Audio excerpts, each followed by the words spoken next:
Je m'appelle René Chapman, et j'ai 32 ans. 3 jours après la réunion de famille célébrant le 60e anniversaire de mon père, j'ai ouvert mon application bancaire et j'ai vu le solde de mon compte épargne, $0. La semaine précédente, il s'élevait à 140 312,67 $, soit 8 années d'économie minutieuse pour la maison de mes rêves, partie en un instant. Mes mains tremblaient lorsque j'ai appelé la banque. Le représentant du service client a confirmé ce que je n'arrivais pas à croire. Le virement avait été autorisé par Richard Chapman, le co-titulaire du compte, mon père. Quand je l'ai confronté, il a ri. Nous en avions plus besoin que toi, René. Tu as un emploi stable. Tu pourras le regagner. J'ai senti quelque chose se briser en moi. Non pas se briser, mais se déverrouiller. Ma voix était stable lorsque j'ai répondu, alors ce qui va suivre ne te dérangera pas. Avant de vous raconter ce qui s'est passé lorsque cette sonnette a retenti, veuillez prendre un moment pour aimer cette vidéo et vous abonner, mais seulement si cette histoire résonne en vous. D'où me regardez-vous? Quelle heure est-il chez vous? Dites-le moi dans les commentaires. Mais pour comprendre pourquoi j'ai fait ce choix, je dois commencer par le début. J'ai grandi à Denver, dans le Colorado, dans ce que la plupart des gens appelleraient une famille de classe moyenne aisée. Mon père, Richard Chapman, a passé 32 ans comme directeur d'agence dans une petite banque régionale avant de prendre sa retraite il y a 3 ans. Ma mère, Linda, était une femme au foyer qui croyait que sa mission principale était de maintenir la cohésion familiale, peu importe le coût. Dès que j'ai été en âge de comprendre les mots, j'ai compris une chose par-dessus tout, la famille passe avant tout. C'était le fil conducteur de chaque conversation, de chaque discours de fête, de chaque appel téléphonique culpabilisant. La famille prend soin de la famille. Ceux qui ont plus partagent avec ceux qui ont moins. Les liens du sang sont plus forts que tout. Mon jeune frère, Derek, avait 4 ans de moins que moi. Et quelque part en cours de route, mes parents ont décidé qu'il était celui qui méritait qu'on investisse en lui. Les garçons ont besoin de plus de soutien, disait ma mère. Derek a du potentiel. Il a juste besoin des bonnes opportunités. J'ai appris très tôt que mon rôle était différent. J'étais la responsable, la fiable, celle qui obtenait des bourses, qui travaillait à temps partiel dès l'âge de 16 ans, et qui ne demandait jamais rien. Quand j'avais 17 ans, mon père a ajouté son nom sur mon compte bancaire. Juste au cas où il arriverait quelque chose, avait-il dit, de sa voix de banquier, calme et rassurante. De cette façon, je pourrais t'aider à gérer les choses en cas d'urgence. Je n'ai jamais remis cela en question. Je ne l'ai jamais retiré. Pourquoi l'aurais-je fait? C'était mon père. Il n'aurait jamais. C'est ce que je me suis dit pendant 15 ans. Avec le recul, je vois à quel point les fondations ont été soigneusement posées. Chaque sermon sur la famille d'abord, chaque fois qu'on me félicitait d'être l'enfant facile, chaque message subtil indiquant que mes besoins étaient secondaires, tout cela était une préparation. Je ne savais tout simplement pas à quoi on me préparait. Laissez-moi vous montrer les preuves. Je les ai toutes gardées. C'est une déformation professionnelle quand on est analyste de données. En 2016, alors que j'avais 24 ans et que je venais d'être promu à mon premier poste de cadre chez Datasphere, une entreprise technologique du centre-ville de Denver, mes parents ont appelé. Le toit fuyait. Ils n'avaient pas les moyens de payer les réparations. Pouvais-je aider? J'ai viré $15 000. Entre 2017 et 2020, les frais de scolarité de Derek n'arrêtaient pas de manquer. Des bourses ne se sont pas concrétisées. L'aide financière n'était pas suffisante. Maman pleurait au téléphone, disant que Derek devrait abandonner ses études. J'ai couvert $28 000 de frais de scolarité manquants. En 2019, maman a été diagnostiquée avec une polyarthrite rhumatoïde sévère. L'assurance ne couvrait pas tout. Papa disait qu'ils étaient noyés sous les factures médicales. J'ai payé $12 000. En 2021, Derek a eu une opportunité d'affaires, un investissement immobilier qui devait être rentable à coup sûr. Il avait juste besoin d'un capital de départ. Il me rembourserait en moins d'1 an. Je lui ai prêté $8 000. Je n'en ai jamais revu la couleur. Entre 2022 et 2024, il y a eu d'innombrables urgences, des réparations de voitures, des factures imprévues, des dépenses de vacances qu'il ne pouvait pas tout à fait couvrir. Encore $24 000, petit à petit. Total, plus de $87 000 en 10 ans. J'ai suivi chaque dollar dans une feuille de calcul, avec des codes couleurs par catégorie, et des dates pour chaque transaction. Non pas parce que je m'attendais à être remboursé, mais parce que c'est simplement ma nature. Les données sont rassurantes. Les chiffres ne mentent pas. Vous savez quoi? Je n'ai jamais reçu une seule carte de remerciement. Aucune expression sincère de gratitude. Pas même la reconnaissance que j'avais sacrifié quoi que ce soit. Ce que j'ai eu à la place, c'était « Tu as un bon travail, René. Tu n'as pas d'enfant dont tu dois t'inquiéter. La famille s'entraide. » Ce que j'ai eu, c'est le privilège d'être le distributeur de billets de la famille, pendant que mon frère était qualifié de « celui qui a du potentiel ». Malgré tout ce que j'ai donné, j'avais un rêve. Un rêve discret, persistant, qui me faisait tenir à travers chaque heure supplémentaire, chaque vacance refusée, chaque fois que je me dissuadais d'acheter quelque chose de bien pour moi. Je voulais une maison. Pas un manoir, pas une vitrine, juste une modeste maison dans la banlieue de Denver avec un jardin où je pourrais planter des fleurs, un salon assez grand pour accueillir des amis, et des murs qui m'appartiendraient. J'ai commencé à économiser sérieusement à 24 ans, juste après ma première promotion. J'ai mis en place des virements automatiques. J'ai créé un compte épargne à haut rendement distinct. Je vivais dans un appartement modeste, je conduisais une Honda de 10 ans, et je préparais mon café à la maison au lieu d'aller chez Starbucks. Mon objectif était de 150 000 $, assez pour un acompte de 20% sur une maison de 750 000 $ dans un quartier correct. Après 8 ans de discipline, de sacrifice, et de renoncement, j'avais 140 312,67 $. J'étais si proche que je pouvais presque y goûter. J'avais déjà visité 3 maisons. La troisième était parfaite, une maison de style craftsman avec un porche enveloppant, des parquets en bois franc, et un jardin avec de la place pour un potager. Le prix demandé était de 735 000 $. J'avais prévu de faire une offre la semaine après la fête d'anniversaire de papa. Voici la chose qui me hante, 2 ans avant que tout ne s'effondre, j'ai failli retirer mon père de ce compte. Je mettais à jour mes informations financières, et le représentant de la banque m'a demandé si je voulais changer le statut de cotitulaire. J'ai hésité. Puis j'ai appelé mon père pour lui en parler, et sa voix est devenue glaciale. Tu ne fais pas confiance à ton propre père après tout ce que j'ai fait pour toi? Je me suis excusé. J'ai laissé son nom sur le compte. Cette décision m'a coûté 140 312,67 $. La fête pour les 60 ans de mon père a eu lieu un samedi de début juin chez mes parents à Lakewood.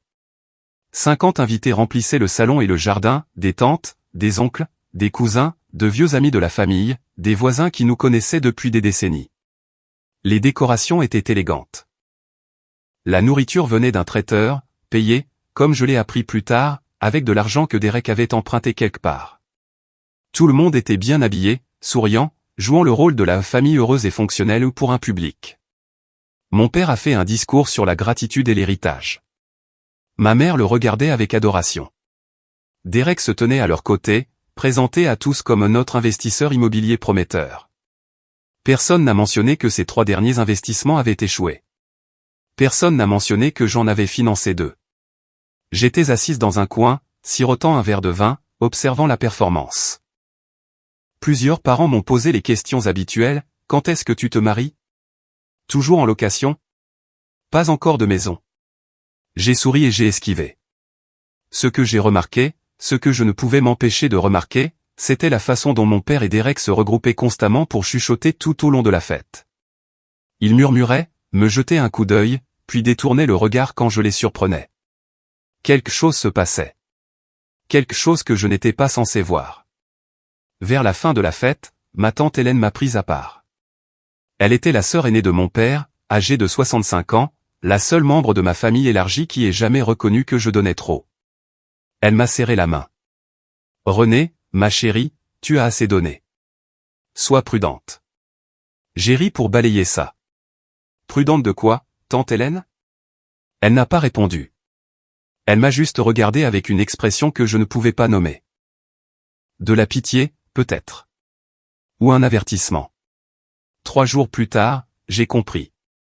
C'était un mardi matin quand mon monde s'est effondré. J'étais à mon bureau chez Datasphere, en train d'examiner les rapports d'analyse trimestriels, lorsque mon téléphone a vibré avec une notification par email. L'objet était « Confirmation de transaction, Mountain West Fédéral ». J'ai supposé que c'était du spam. Les tentatives de phishing imitant les communications bancaires étaient assez courantes.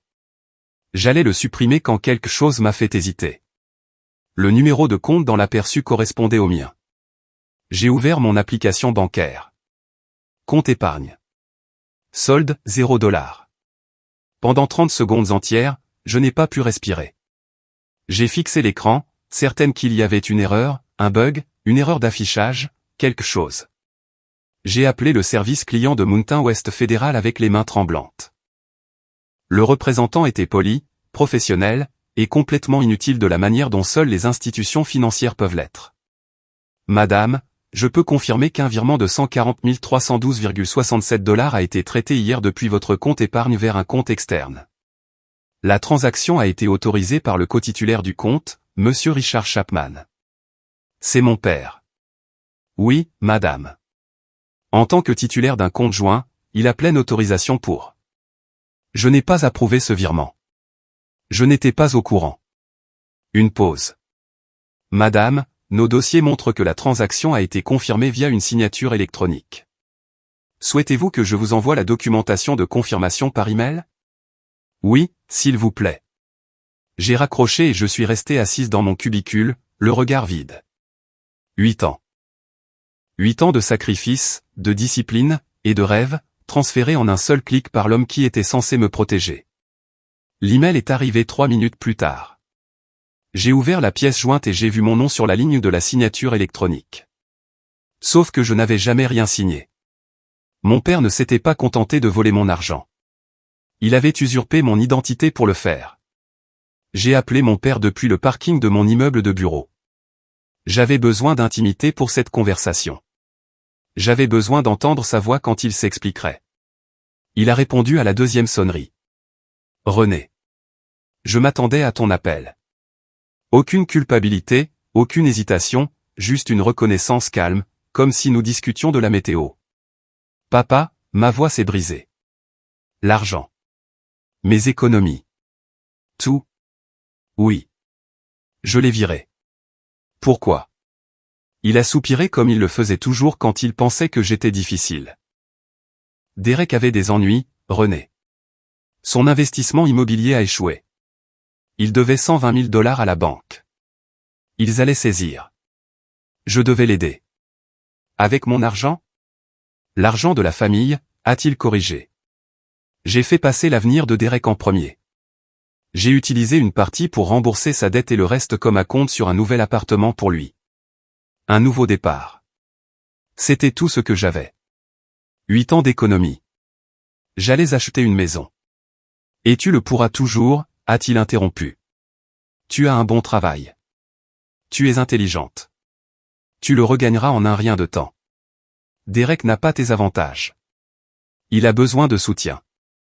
J'ai entendu la voix de ma mère en arrière-plan, dis-lui que c'est pour la famille. Elle comprendra. René. Le ton de mon père a changé, devenant la voix autoritaire de banquier que j'avais connue toute ma vie. Je t'ai élevé pendant 18 ans. Je t'ai nourri, vêtu, j'ai payé tes études. C'est ce que fait une famille. On partage, on se sacrifie. J'avais plus besoin de cet argent que toi. Quelque chose de froid et de clair s'est installé dans ma poitrine. Tu as falsifié ma signature, papa. Sur la confirmation électronique. Silence. Je n'ai pas approuvé ce virement. La banque a un document avec mon nom dessus. Un document que je n'ai jamais signé. Plus de silence. Puis, tu réagis de manière excessive. Ce n'était pas le cas. Cette nuit-là, j'ai appelé Marcus Webb. Marcus et moi étions amis depuis l'université. Nous nous étions rencontrés dans un cours d'économie en première année et étions restés en contact à travers les diplômes, les changements de carrière, et le chaos de la vie. Il était maintenant avocat, spécialisé dans les affaires de fraude financière, et travaillait dans un cabinet de taille moyenne au centre-ville de Denver. René. Sa voix était chaleureuse quand il a répondu.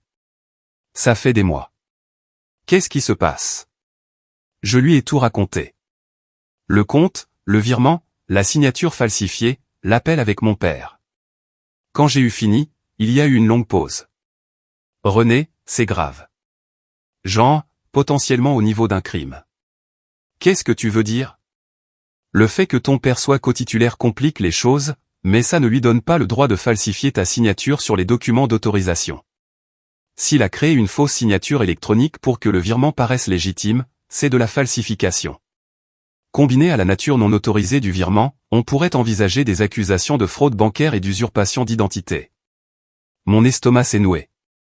Je ne veux pas envoyer mon père en prison. Je comprends, mais tu dois connaître tes options. La voix de Marcus était douce mais ferme. Voici ce qui compte maintenant. Mountain West Fédéral a une fenêtre de 72 heures pour contester les transactions suspectes. Après cela, le virement est classé comme confirmé dans leur système, et récupérer les fonds devient beaucoup plus difficile. J'ai vérifié sur mon téléphone. Le virement avait été traité mardi matin. C'était maintenant mardi soir. J'ai moins de 48 heures. Oui. Et René, il a fait une pause. Tu as mentionné un email avec ta signature électronique. Tu l'as toujours? Oui. Fais-le-moi suivre.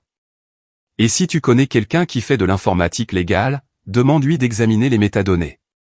Si cette signature a été créée depuis un appareil différent du tien, c'est une preuve de falsification. Je connaissais quelqu'un. Carla Diaz était une spécialiste principale en informatique légale chez Datasphere. Nous avions travaillé ensemble sur des projets d'intégrité des données pendant 2 ans, et j'avais une confiance totale en son expertise. Mercredi matin, je l'ai interceptée avant notre réunion de département. Carla, j'ai besoin d'une faveur. Une faveur personnelle. Elle a regardé mon visage, je n'avais pas dormi et je savais que ça se voyait, et elle a immédiatement hoché la tête. De quoi as-tu besoin? Je lui ai transféré l'email de confirmation de la banque avec la signature électronique. Peux-tu analyser les métadonnées? Me dire d'où provient cette signature? Cela lui a pris moins d'1 heure. René. La voix de Carla était prudente lorsqu'elle m'a appelé dans son bureau. Cette signature n'a pas été générée depuis l'un de tes appareils. Les métadonnées montrent qu'elle a été créée sur une machine avec une adresse IP complètement différente. Une zone résidentielle de Denver, mais certainement pas ta maison ou ton téléphone. Peux-tu dire de quelle machine il s'agit? Elle a affiché son analyse à l'écran. L'IP remonte à une adresse résidentielle à Lakewood. La maison de mes parents. Il y a plus, a continué Carla. L'horodatage sur la signature est 3h47 du matin, lundi.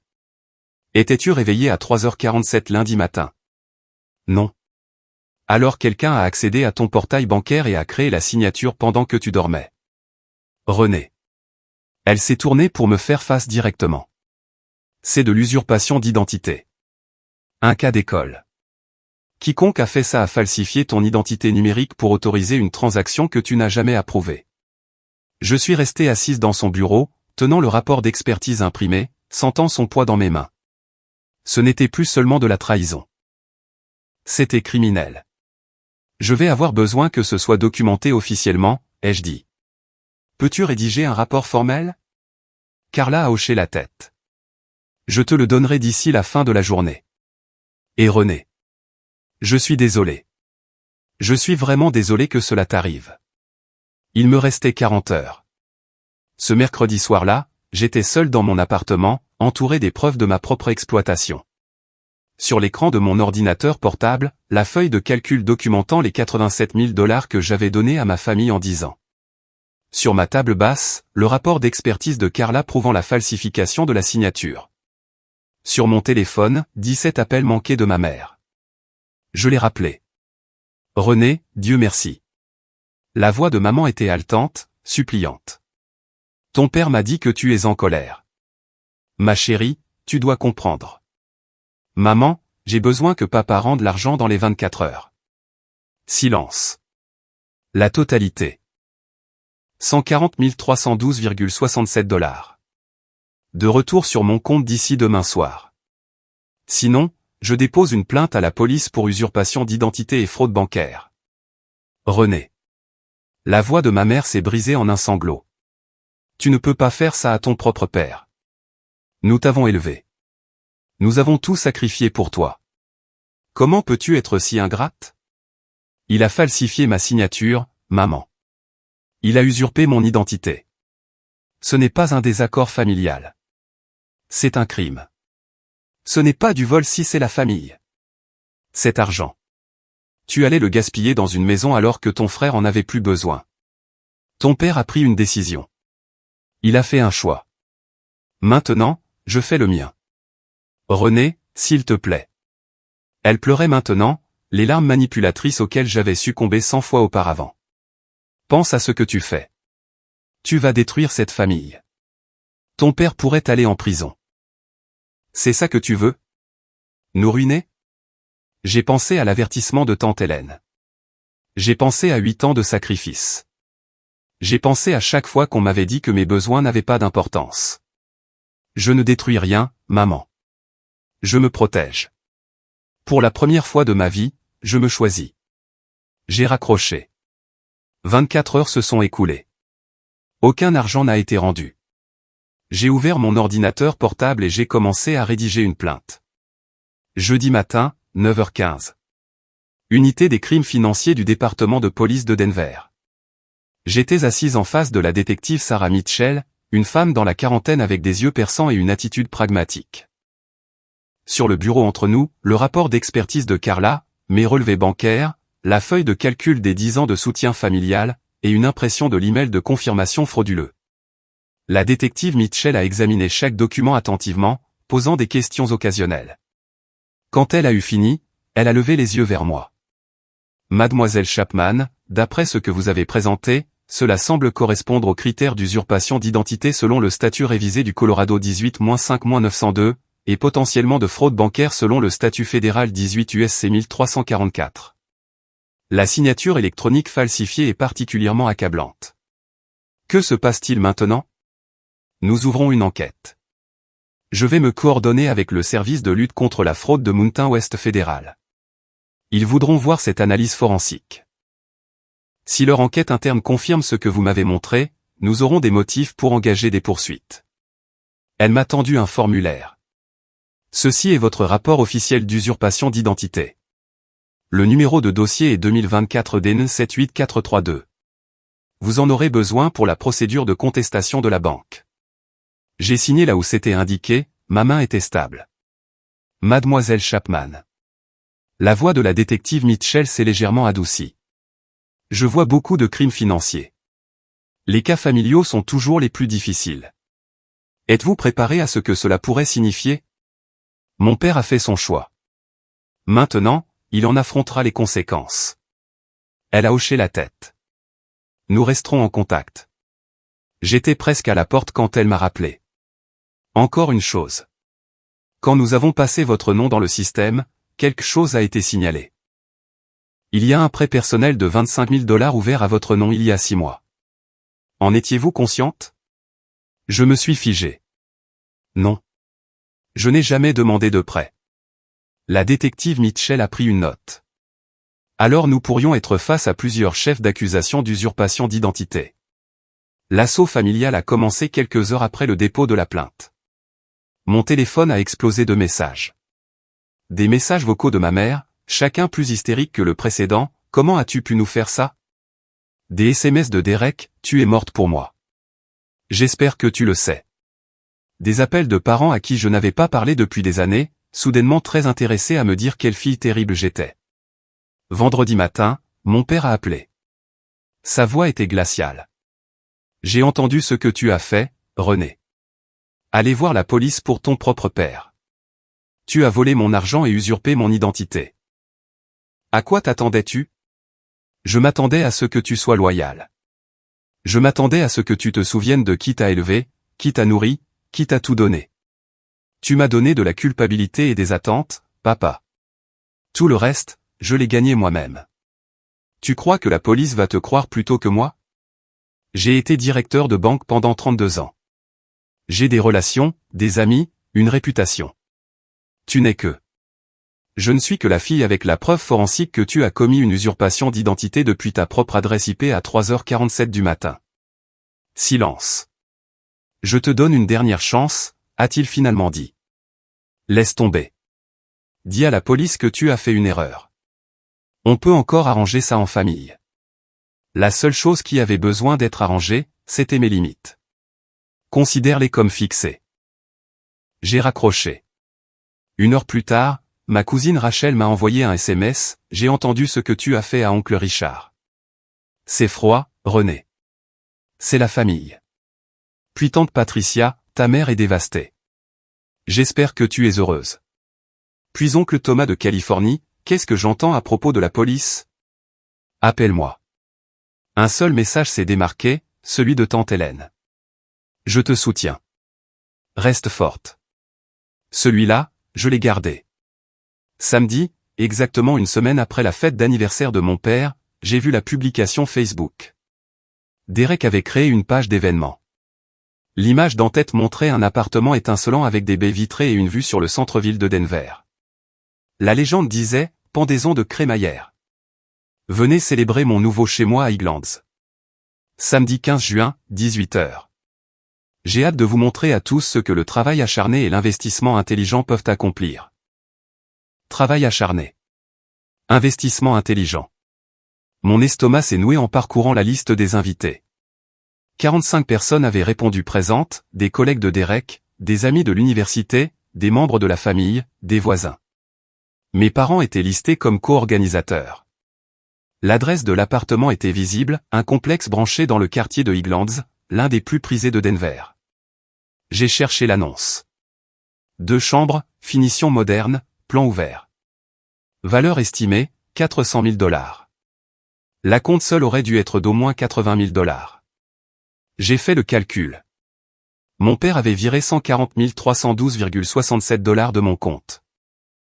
Il avait dit qu'il avait utilisé une partie pour rembourser la dette de Derek et le reste comme acompte pour cet appartement. Mon frère organisait une fête pour célébrer sa nouvelle maison, une maison achetée avec mon argent volé, pendant que j'étais assise dans mon appartement en location, me demandant si je réaliserais un jour mon propre rêve. L'ironie était suffocante. J'ai remarqué que je n'avais pas été invité. Bien sûr que non. Mais quelqu'un d'autre l'avait remarqué. Tante Hélène a commenté la publication, « Bel appartement, Derek. Où as-tu trouvé l'argent pour un si bel acompte ?» La réponse de Derek était soigneusement vague, « La famille a aidé. » Tu sais comment c'est. Oui, je savais exactement comment c'était. La fête était dans 8 jours. J'ai passé un appel. 5 jours après avoir déposé ma plainte, j'ai reçu un appel du service d'enquête sur les fraudes de Mountain West Fédéral. Mademoiselle Chapman, ici Daniel Torres de notre équipe de résolution des fraudes. Je vous appelle concernant le dossier numéro FRDE 2024-067891.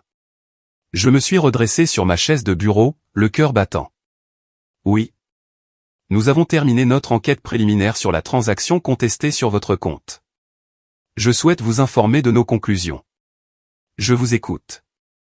Notre analyse interne, combinée au rapport d'expertise fourni par la police de Denver, confirme que la signature électronique autorisant le virement du 4 juin n'a été générée depuis aucun des appareils enregistrés sur votre profil bancaire. L'adresse IP et l'empreinte de l'appareil correspondent à un lieu de résidence à Lakewood, Colorado, qui, selon nos dossiers, est l'adresse du cotitulaire du compte, Richard Chapman. J'ai expiré. Donc, vous confirmez que c'était frauduleux? Nous confirmons que l'autorisation de la transaction a été créée à votre insu et sans votre consentement, en utilisant des identifiants falsifiés. En vertu de nos conditions de service et des réglementations bancaires fédérales, cela constitue une transaction non autorisée. Que se passe-t-il maintenant? Nous avons gelé les comptes concernés en attendant l'enquête criminelle. Nous avons également transmis nos conclusions à la police de Denver. Mademoiselle Chapman. Son ton a changé, devenant plus personnel. Je travaille dans les enquêtes sur les fraudes depuis 12 ans. Les cas familiaux sont rares, mais ce sont toujours les plus douloureux. Je suis désolé que vous traversiez cela. Merci. Et pour mon argent? Une fois que l'enquête criminelle atteindra un certain seuil, ce qui, au vu des preuves, devrait être bientôt, nous commencerons le processus d'annulation de la transaction frauduleuse. Vous devriez vous attendre à une restitution complète de 140 312,67 $ dans un délai de 30 à 60 jours. Je l'ai remercié et j'ai raccroché, puis j'ai immédiatement appelé la détective Mitchell. La banque a confirmé la fraude. Quelle est la prochaine étape? La prochaine étape, a-t-elle dit, nous exécutons un mandat d'arrêt. Avez-vous une préférence pour le moment? Oui, j'en avais une. J'ai longuement réfléchi à la question de la détective Mitchell. Le choix pratique était clair, faire arrêter mon père discrètement à la maison avec un minimum de témoins. Ce serait moins dramatique, moins douloureux, moins public. La famille pourrait gérer la narration. Les voisins pourraient ne jamais savoir. Mais je n'arrêtais pas de penser à cette publication Facebook. J'ai hâte de vous montrer à tous ce que le travail acharné et l'investissement intelligent peuvent accomplir. Je pensais aux 45 personnes se réunissant pour célébrer le succès de mon frère, un succès bâti sur mes économies volées, mon identité usurpée, mes rêves brisés. Je pensais à mes parents se tenant à ses côtés, fiers, souriants, jouant la famille heureuse pendant que j'étais seul dans mon appartement. Ils voulaient un public pour le mensonge. Peut-être méritait-il un public pour la vérité. Mercredi soir, tante Hélène a appelé. « René, ma chérie, j'ai entendu parler de l'enquête. Comment tiens-tu le coup ? » ?»« Ça va, tante Hélène. Je suis juste en train de décider quelque chose. La pendaison de crémaillère est samedi. Ton oncle Thomas arrive de Californie. Toute la famille élargie sera là. Quelque chose s'est mis en place. Tout le monde sera là pour voir le grand moment de Derek. Oui. Richard a appelé tout le monde, s'assurant qu'ils viennent. Il veut une grande démonstration de soutien. Elle a fait une pause. Il dit à tout le monde que tu as fait une dépression nerveuse et que tu portes de fausses accusations. Il essaie de contrôler le récit avant que tu ne puisses parler. Ma mâchoire s'est crispée. Ah oui ? Je pensais que tu devais savoir. Quoi que tu décides de faire, je te soutiens. Je l'ai remercié et j'ai raccroché. Puis j'ai appelé la détective Mitchell. Détective, vous avez posé une question sur le moment de l'exécution du mandat d'arrêt. J'ai une suggestion. Je vous écoute. Samedi 15 juin, 19h. 2847 Highland Boulevard, appartement 4C. Il y aura environ 45 témoins. Une pause. C'est peu conventionnel. Voler sa propre fille aussi. C'est juste. Je m'en occupe. Ok, je dois faire une pause ici une seconde. Si vous étiez à ma place, que feriez-vous ? Option A, faire arrêter mon père discrètement à la maison, éviter le drame, garder les choses privées. Ou option B, laisser tout se dérouler à la pendaison de crémaillère devant 45 témoins célébrant le succès de mon frère ? Laissez votre réponse dans les commentaires, A ou B. Et si vous êtes toujours avec moi, cliquez sur le bouton j'aime pour que je sache que vous êtes là. Maintenant, laissez-moi vous raconter ce qui s'est passé ensuite. Samedi 15 juin 2024. 18h12 l'appartement de Derek dans les Highlands était tout ce que les photos Facebook promettaient, des plafonds hauts, des meubles de designer, un mur de fenêtres offrant une vue sur la skyline de Denver. Des plateaux de traiteur couvraient l'îlot de cuisine. Une playlist de musique entraînante pulsait à travers des haut-parleurs sans fil. Des ballons aux félicitations flottaient en grappe près de l'entrée. 45 invités remplissaient l'espace, se mêlant avec des coupes de champagne à la main. Les collègues de Derek admiraient la vue. Les membres de la famille élargie s'extasiaient sur les finitions. Les amis le félicitaient d'avoir enfin réussi. Mon père se tenait au centre du salon, faisant la cour. J'ai toujours cru en l'investissement dans la famille, annonçait-il à un groupe de parents. Quand Derek est venu me voir avec cette opportunité, j'ai su que c'était la bonne décision. C'est ce que font les parents. Nous préparons nos enfants au succès. Des murmures d'approbation parcoururent le groupe. Ma mère circulait avec un plateau d'amuse-gueule, rayonnante. N'est-ce pas merveilleux cet endroit ? Derek a travaillé si dur. Nous sommes si fiers. Derek lui-même était près de la fenêtre, acceptant les louanges de deux anciens colocataires de l'université. Ouais, mec. Ça a demandé une planification stratégique, mais j'ai enfin pris mon envol. L'immobilier, c'est une question de timing, tu sais ? Oncle Thomas, fraîchement arrivé de Californie, lui a tapé sur l'épaule. Ton père dit que tu es un sacré investisseur. Impressionnant, mon fils. Vraiment impressionnant. Personne ne m'a mentionné. Personne ne se demandait où j'étais. Personne ne se demandait où un investisseur au chômage avec un historique d'échec avait soudainement trouvé les ressources pour un appartement de 400 000 $ dans l'un des quartiers les plus chers de Denver. Ou presque personne. J'ai repéré tante Hélène près de la cuisine, observant la performance de mon père avec une expression que je reconnaissais, le même scepticisme qu'elle avait montré à la fête d'anniversaire 3 semaines plus tôt. Elle a vérifié sa montre. 18h47, plus que 13 minutes. À 18h52, tante Hélène est passée à l'action. Elle a intercepté Derek alors qu'il revenait des toilettes, le coinçant près du couloir où l'acoustique portait chaque mot à au moins une douzaine d'invités à proximité. Derek, mon chéri. Sa voix était agréable mais portait. Cet appartement est magnifique. Combien a-t-il coûté, si ce n'est pas indiscret? Le sourire de Derek a vacillé. Oh, environ 400 000. C'était une super affaire, en fait. Et où as-tu trouvé la compte? Aux dernières nouvelles, tu avais quelques problèmes avec tes autres propriétés. Plusieurs têtes se sont tournées. La musique semblait soudain trop forte pour le silence qui s'installait. Papa a aidé, a dit Derek prudemment. Tu sais, le soutien familial. Tante Hélène a hoché lentement la tête. Et est-ce que René a contribué à quelque chose? Le visage de Derek est devenu blême. Quoi? Non. René n'a rien à voir avec ça. Vraiment? Parce que je lui ai parlé cette semaine, et elle a mentionné des choses intéressantes à propos d'un virement bancaire. 140 000 $, je crois. Le groupe de parents le plus proche d'eux avait complètement cessé de parler. Le sourire de ma mère était figé. Mon père se frayait un chemin à travers la foule, le visage orageux. Hélène. Sa voix était tranchante. Ce n'est ni le moment ni l'endroit. Ah non? Tante Hélène s'est tournée pour faire face à son frère. Richard, d'où vient l'argent pour cet appartement? La vérité, s'il te plaît. C'est ta sœur qui te le demande. C'est une affaire de famille. Ça ne te regarde. As-tu pris de l'argent du compte épargne de René sans sa permission? La pièce était devenue complètement silencieuse. 45 paires d'yeux étaient fixés sur mon père. Sa bouche s'est ouverte, s'est refermée, puis s'est rouverte. La sonnette a retenti. Le visage de mon père est devenu blanc. Ça, a dit tante Hélène tranquillement, ce doit être la police. Derek a ouvert la porte. 2 officiers en uniforme se tenaient dans le couloir, leur posture professionnelle, leurs expressions graves. Derrière eux, en civil, se trouvait la détective Mitchell. Nous cherchons Richard Chapman. La pièce a éclaté en murmures confus. Ma mère s'est précipitée vers la porte. Qu'est-ce que c'est que ça? C'est une fête privée. Madame, veuillez vous écarter.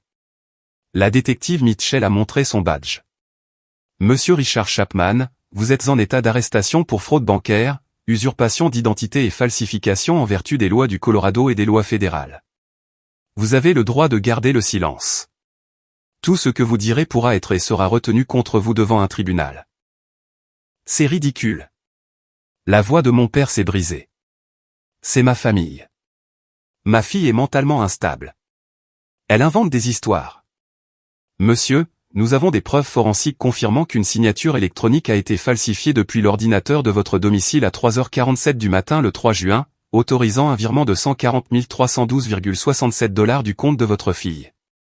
Nous avons également des preuves d'un prêt de 25 000 $ ouvert frauduleusement à son nom il y a 6 mois. La lecture des droits Miranda a continué pendant qu'un officier guidait les mains de mon père derrière son dos. Le clic des menottes était incroyablement fort dans la pièce silencieuse. Ma mère s'est effondrée contre le mur, sanglotant. Richard! Richard! Derek est resté figé, la bouche bée, sa coupe de champagne toujours serrée dans sa main. Oncle Thomas s'est éloigné de lui comme s'il avait découvert quelque chose de contagieux. Qu'est-ce qui se passe ici, bordel? Les invités se sont écartés alors que les officiers menaient mon père vers la porte. Sa tête était baissée, son calme de banquier finalement, complètement brisé. Alors qu'il passait devant tante Hélène, elle a parlé doucement. Tu aurais dû rendre l'argent, Richard. Elle t'avait donné une chance. La porte s'est refermée derrière eux. 45 témoins se tenaient dans un silence absolu. Puis quelqu'un a chuchoté, il a volé sa propre fille. La détective Mitchell est restée après que les officiers en uniforme ont escorté mon père. Elle s'est adressée à la salle stupéfaite avec un calme professionnel. Pour ceux qui se posent la question, Monsieur Chapman est accusé d'avoir volé 140 312,67 $ du compte épargne de sa fille et d'avoir falsifié son identité numérique pour autoriser le virement. De plus, un prêt frauduleux de 25 000 $ a été ouvert à son nom sans sa connaissance ni son consentement.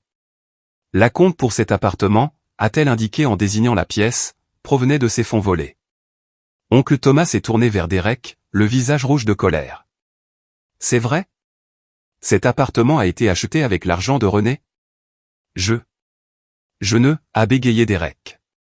Papa a dit qu'elle était d'accord. Il a dit qu'elle voulait t'aider. Elle a déposé une plainte à la police, Derek. La voix de tante Hélène était tranchante. Est-ce que ça ressemble à quelqu'un qui était d'accord? Une femme que j'ai reconnue comme l'une des collègues de Derek a posé sa coupe de champagne. Attendez, donc toute cette fête? On célèbre un appartement acheté avec l'argent volé des économies de sa propre sœur? Dégoûtant, a ajouté une autre invitée, le dégoût évident dans sa voix. Un par un, les gens ont commencé à se diriger vers la porte. Un ami de Derek a secoué la tête en passant. Mec, je pensais te connaître. C'est vraiment tordu. En 15 minutes, 20 invités étaient partis. Ceux qui restaient se sont regroupés en petits cercles, chuchotant, jetant des regards à Derek et à ma mère comme s'il assistait à un accident de voiture. Ma mère était assise sur le nouveau canapé coûteux de Derek, le mascara coulant sur son visage. Ça ne peut pas être en train de se passer. Ce n'est pas en train de se passer. Oncle Thomas s'est approché d'elle, la voix froide. Linda, étais-tu au courant de ça? Elle n'a pas répondu. C'était une réponse suffisante. J'ai pris l'avion de Californie pour ça. Il a attrapé son manteau. J'en ai fini avec Richard. Et j'en ai fini de prétendre que cette famille n'est pas pourrie. Je suis arrivé à 19h45, après le départ de la police. La porte de l'appartement était encore ouverte, personne n'avait pensé à la fermer. Je suis entré dans une scène de dévastation. Des coupes de champagne à moitié vides abandonnées sur les tables. Des plateaux de traiteurs intacts. Les ballons aux félicitations aux dérivants sans but. Il restait peut-être 15 personnes. Elles se sont tournées pour me regarder entrer. Ma mère s'est jetée du canapé. Toi. C'est toi qui as fait ça. Tu as tout détruit. J'ai levé une main, et quelque chose dans mon expression l'a arrêté net. Je n'ai rien détruit, maman. J'ai signalé un crime. Il y a une différence. J'ai posé un dossier sur l'îlot de la cuisine, le même dossier que je portais depuis 2 semaines. À l'intérieur, la feuille de calcul documentant 87 000 $ de soutien sur 10 ans, le rapport d'expertise de Carla, une copie de la plainte, les relevés bancaires montrant le virement frauduleux. Oncle Thomas, je me suis tourné vers lui. Je sais que tu as voyagé de Californie pour ça. Je suis désolé que ton voyage ait été gâché, mais je pensais que tu méritais de connaître la vérité. Il a pris le dossier, parcourant les documents à l'intérieur. Son visage est passé du choc au dégoût, puis à quelque chose comme du chagrin. René. Sa voix était rauque. Je n'en avais aucune idée. Personne d'entre nous. C'est sur ça qu'il comptait. Derek a finalement retrouvé sa voix. René, tu dois comprendre. Papa a dit que tu étais d'accord. Il a dit que tu voulais m'aider. Je n'ai jamais été d'accord avec quoi que ce soit, Derek. Je dormais quand papa a falsifié ma signature à 3h47 du matin.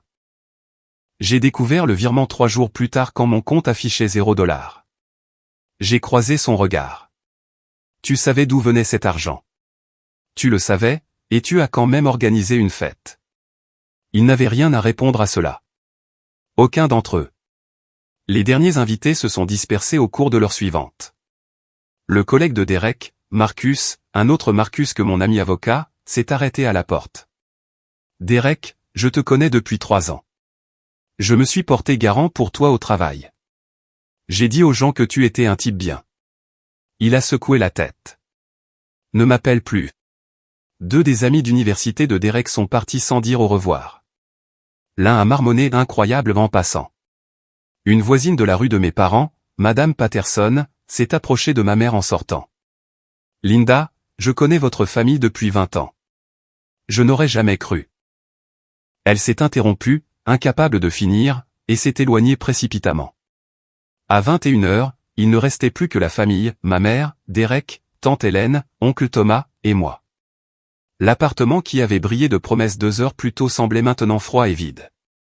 Le champagne était éventé. La nourriture du traiteur commençait à figer. Les ballons aux félicitations semblaient se moquer de la dévastation en dessous d'eux. Derek s'est affalé sur une chaise près de la fenêtre, le regard vide. Son histoire de succès s'était évaporée en moins de 3 heures.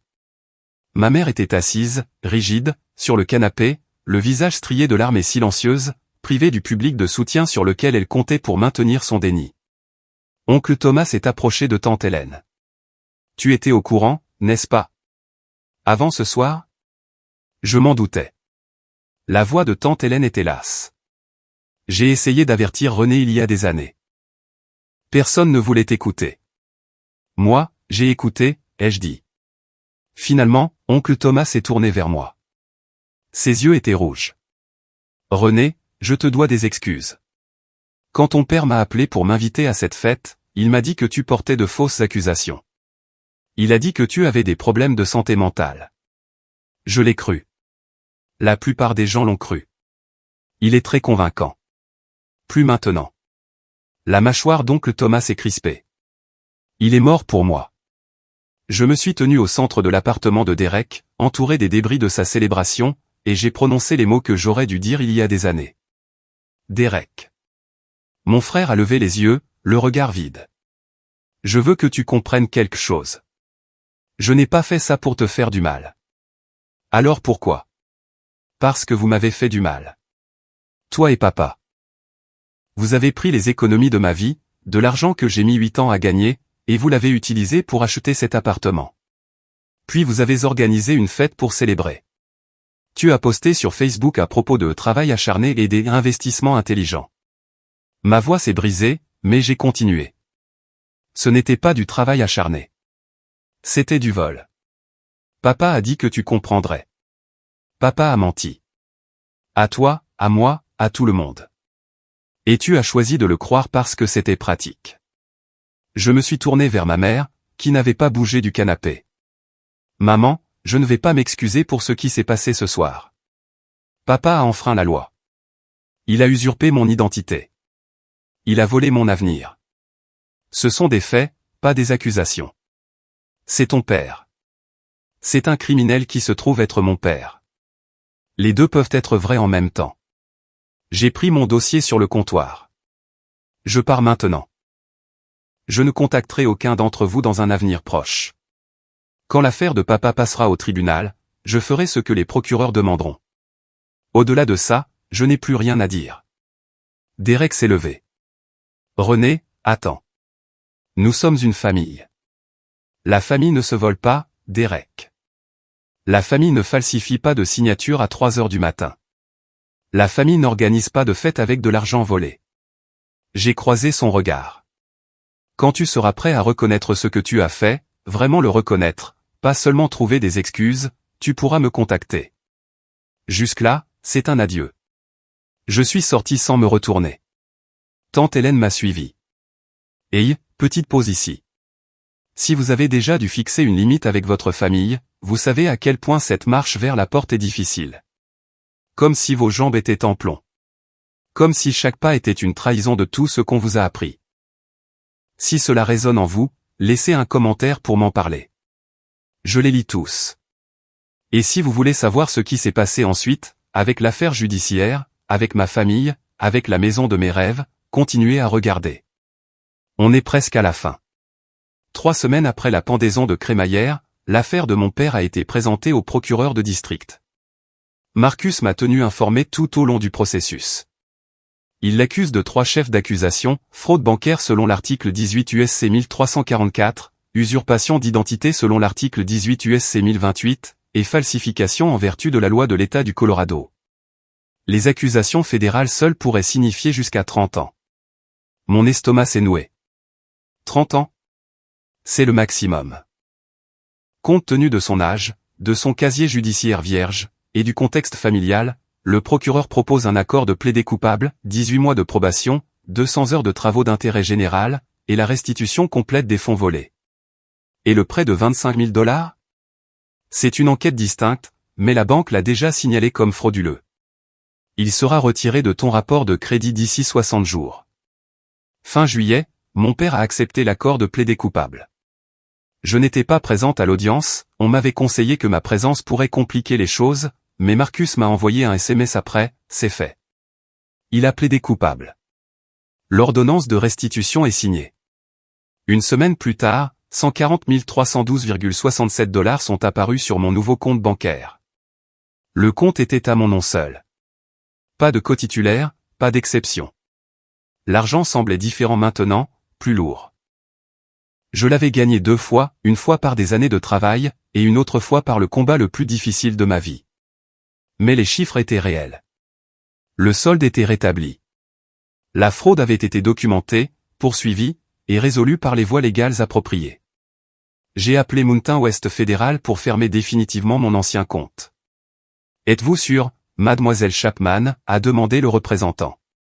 Ce compte est ouvert depuis que vous avez 17 ans. J'en suis sûr. Ce compte n'a jamais été vraiment le mien. Je comprends. Y a-t-il autre chose que nous puissions faire pour vous aujourd'hui? J'y ai réfléchi. Oui. J'aimerais des informations sur votre processus de préapprobation de prêt hypothécaire. Les conséquences sociales sont tombées comme des dominos. Derek a été contraint de vendre l'appartement des Highlands en moins de 2 mois. Le marché s'était affaibli, les acheteurs étaient rares, et les circonstances de son succès d'investissement étaient devenues des ragots locaux. Il a vendu à une perte de 35 000 $. De l'argent qu'il n'avait pas, une dette à laquelle il ne pouvait échapper. Sa carrière immobilière, si on peut l'appeler ainsi, s'est complètement effondrée. La rumeur s'est répandue dans la petite communauté d'investisseurs de Denver, c'est le gars qui a utilisé les économies volées de sa sœur.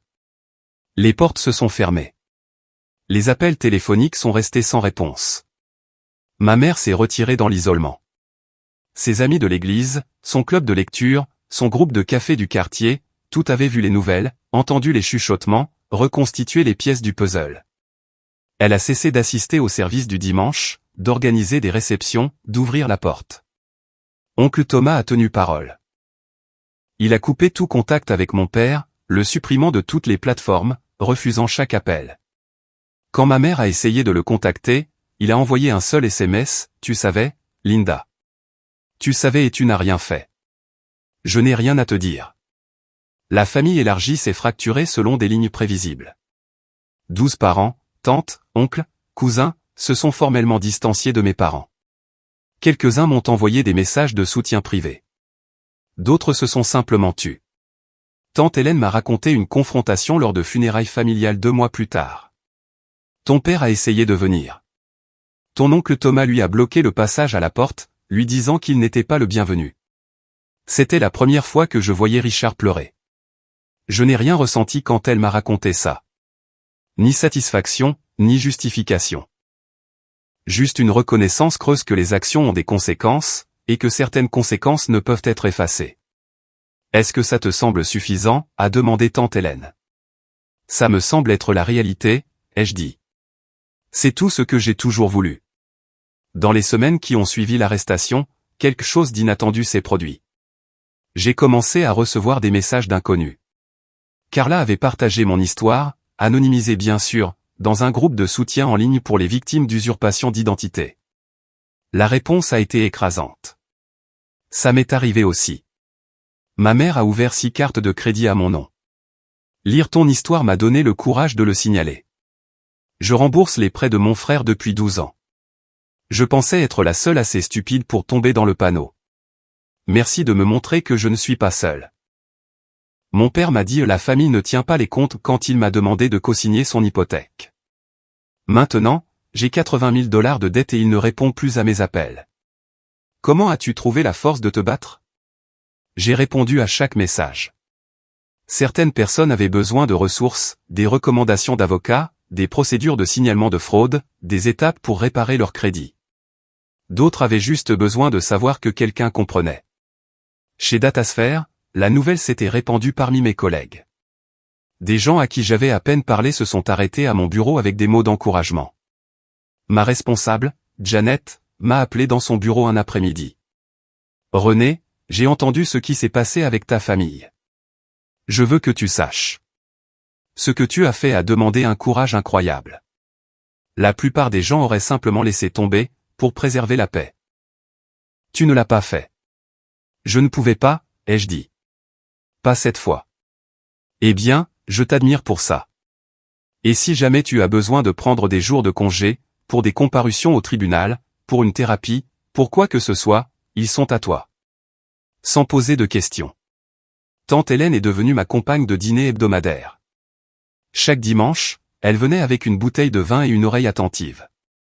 Tu sais, m'a-t-elle dit une fois, ta grand-mère m'a fait quelque chose de similaire il y a 40 ans. Je n'ai jamais eu le courage de me défendre. Je suis fier de toi d'avoir eu ce que je n'avais pas en septembre, 2 mois après la condamnation de mon père, une lettre manuscrite est arrivée à mon appartement. L'adresse de l'expéditeur était celle de la maison de mes parents. L'écriture était celle de ma mère. Je l'ai ouverte à ma table de cuisine, me préparant déjà à ce que j'allais trouver. Cher René, ton père et moi avons eu le temps de réfléchir à tout ce qui s'est passé. Je veux que tu saches que je suis désolé si tu t'es senti blessé par nos actions. La famille devrait se soutenir mutuellement, et je comprends maintenant que les choses ne se sont pas passées comme tu l'attendais. Ton père voulait seulement aider Derek. Il a toujours été un bon pourvoyeur de famille, et ses instincts ont toujours été de mettre la famille en premier. Parfois, cela signifie faire des choix difficiles que tout le monde ne comprend pas. Je te demande, en tant que ta mère, d'envisager le pardon. Garder de la colère ne fait que te blesser. La Bible dit que nous devons pardonner 70 fois 7 fois, et je crois que cela s'applique surtout à la famille. S'il te plaît, rentre à la maison. Nous pouvons surmonter ça ensemble. Nous sommes toujours tes parents, et nous t'aimons toujours. Maman, j'ai lu la lettre 3 fois. J'ai remarqué ce qui manquait. Toute reconnaissance que ce qu'ils avaient fait était mal.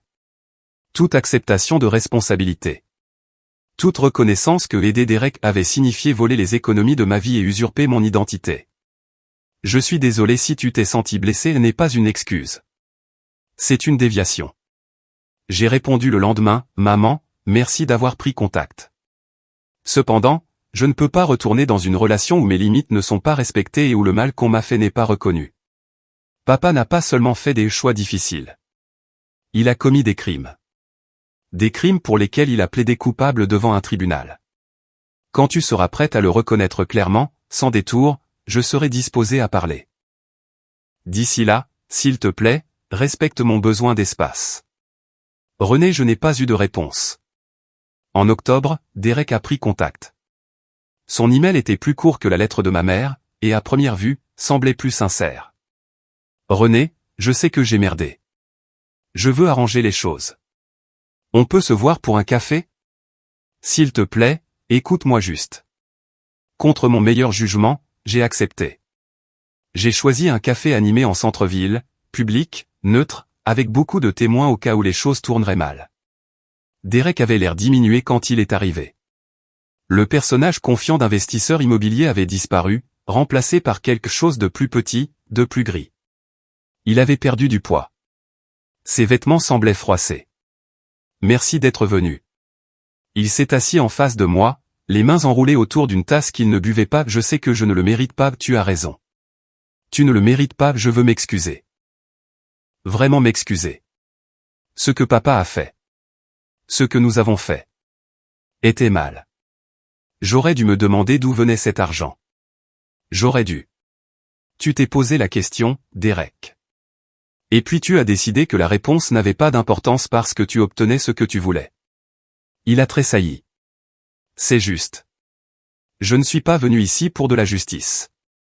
Je suis venu voir ce que tu voulais vraiment.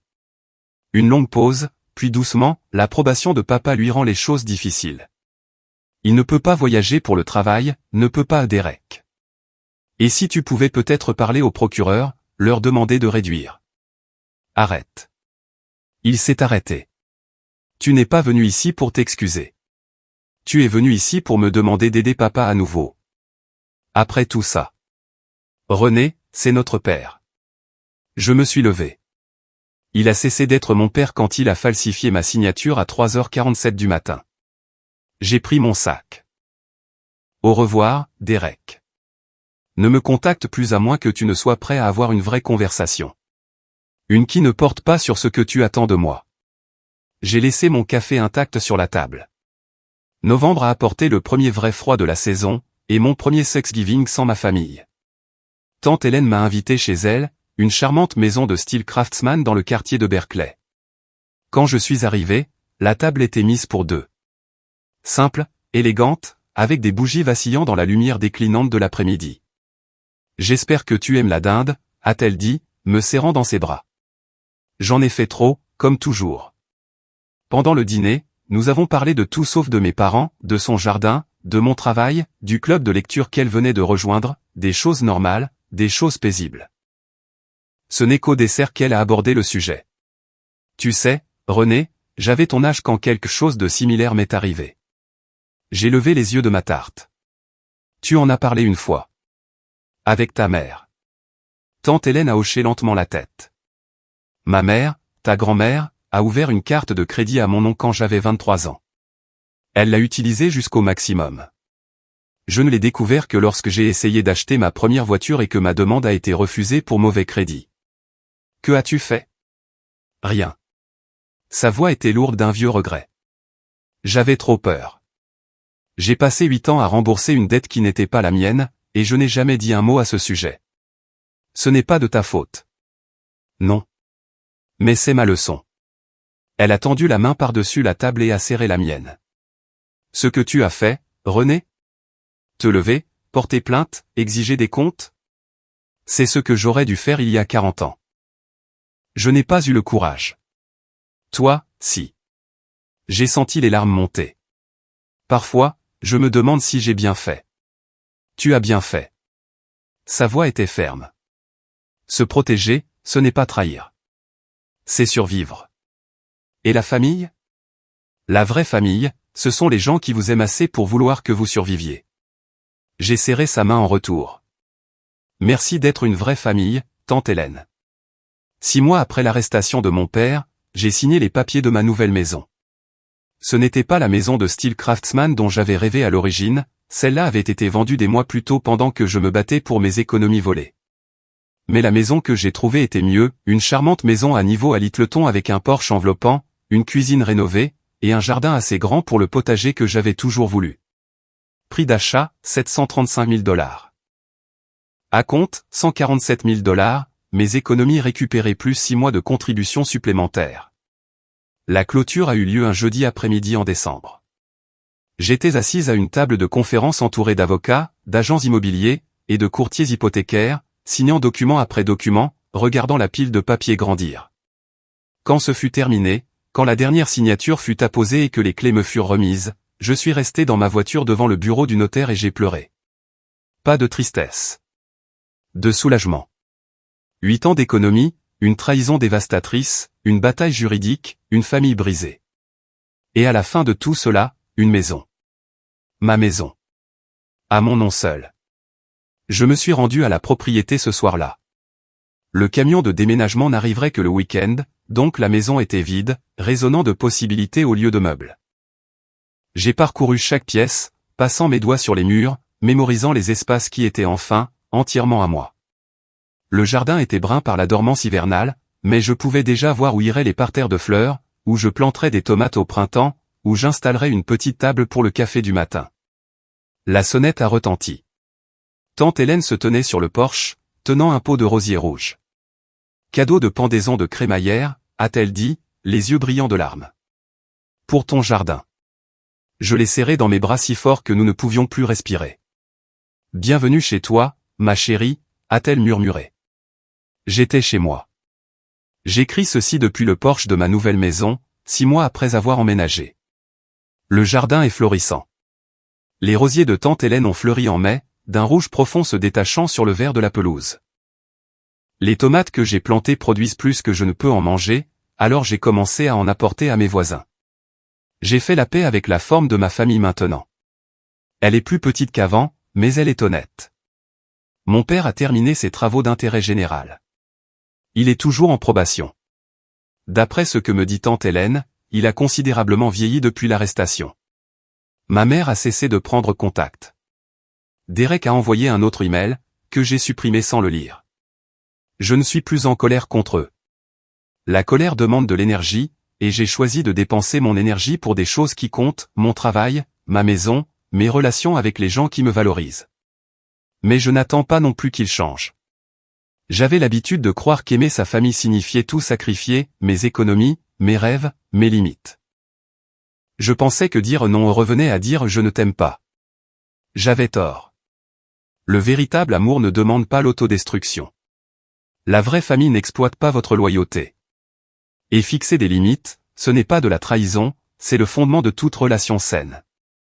Je ne sais pas si mes parents comprendront un jour cela. Je ne sais pas si Derek deviendra un jour le genre de personne capable d'assumer la responsabilité de ses choix. Mais je sais ceci, je ne suis pas responsable de leur compréhension.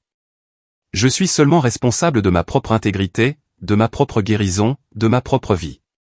Et pour la première fois en 32 ans, cette vie m'appartient entièrement. Je ferme mon journal et je regarde le coucher de soleil qui dort mon jardin. Je me suis choisi. Enfin. Ce fut la chose la plus difficile que j'ai jamais faite. Ça en valait la peine. Et, avant de conclure, je veux prendre un peu de recul et partager une perspective sur ce que nous venons de voir. D'un point de vue psychologique, l'histoire de René est un exemple classique d'intrication financière, une dynamique où les membres d'une famille traitent les ressources d'une personne comme une propriété commune, sans tenir compte de son consentement. Les phrases « la famille s'entraide et où tu as un emploi stable » n'étaient pas des expressions d'amour. C'étaient des outils de contrôle. Voici ce que René nous a appris, fixer des limites n'est pas égoïste. C'est nécessaire. Vous n'êtes pas obligé de détruire votre avenir pour maintenir le confort de quelqu'un d'autre. Le pardon n'exige pas la réconciliation. Et parfois, se choisir soi-même signifie laisser partir des gens qui ne vous valorisaient que pour ce que vous pouviez leur donner. Si vous regardez cette vidéo et que quelque chose a résonné en vous, si vous avez été le distributeur de billets de la famille, le fiable, celui qui donne toujours, sachez que vous méritez mieux. Votre loyauté est précieuse. Ne la gaspillez pas avec des gens qui la traitent comme une obligation. Merci d'être resté jusqu'à la fin de l'histoire de René. Si cette vidéo vous a permis de vous sentir vu, ou vous a donné la permission de fixer une limite que vous évitiez, laissez un commentaire et parlez-m'en. Je les lis tous. N'oubliez pas de vous abonner et d'activer la cloche de notification pour plus d'histoires comme celle-ci. Et si vous en voulez plus, consultez la vidéo liée dans la description. Je pense que vous l'aimerez. Jusqu'à la prochaine fois, protégez votre paix.